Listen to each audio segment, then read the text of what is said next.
ये क्या बकवास है, यहाँ तो ढंग से कुछ भी नहीं लिखा हुआ। ये कौन है? ये अल्दिरे तो नहीं आ गया? डिवोर्स पेपर्स हैं जवेरिया। इस शादी को मजीद नहीं निभा सकती। ये क्या मजाक है उस जान? किन चीजों में वक्त जाया कर रहे हैं हम? पता नहीं ये पहेली है या क्या है। अभी तक कोई खबर नहीं आई, लेकिन बहुत जल्द उसका मकल दिलान की अच्छी खबर सुनूंगी।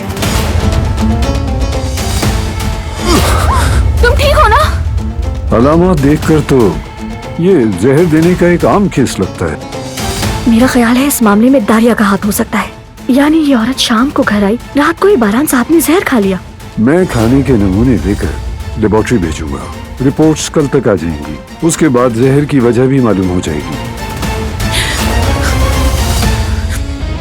वो कहानियाँ अधूरी जो न हो सके कि पूरी, उन्हें मैं भी क्यों सुनाऊं, उन्हें तुम भी क्यों सुनाओ।